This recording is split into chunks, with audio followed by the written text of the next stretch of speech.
Hi friends, మీకు ఈ video నచ్చితే లైక్ చేయండి, సబ్స్క్రైబ్ చేయండి. అరుణ్ దీక్షల నిశ్చితార్థం పూర్తయిపోవడంతో చంద్రిక చాలా బాధపడుతూ ఉంటుంది. హర్ష చంద్రిక దగ్గరికి రాగానే, ఏవండి మీతో ఒక ముఖ్యమైన విషయం మాట్లాడాలి, మీరు బాబుతో మాట్లాడారా అని అడుగుతూ ఉంటే, లేదు చంద్రిక నేను మాట్లాడలేదు అని హర్ష చెబుతాడు. అప్పుడే చామంతి ఇదంతా చాటుగా ఉండి వింటూ ఉంటుంది.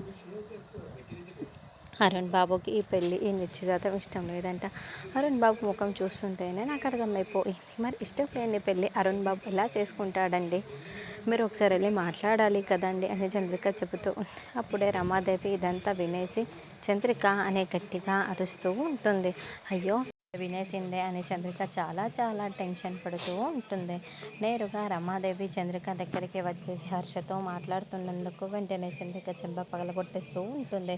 దూరం నుంచి చూస్తున్న చామంతి చాలా చాలా బాధపడుతూ ఉంటుంది. ఈవిడ ఎప్పుడు ఇలా కొడుతూనే ఉంటుంది. అయినా కూడా చంద్రిక ఏంటి హర్ష సార్తో అంత క్లోజ్గా మాట్లాడుతుంది.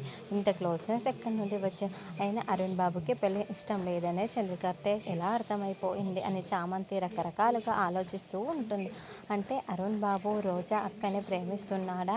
అంటే అనవసరంగా రోజా అక్కనే ఈ నిశ్చితార్థం చెడగొట్టడం ఆపేశానా? నా వల్లే ఈ తప్పు జరిగిపోయిందా అని చామంతి బాధపడుతూ ఉంటుంది.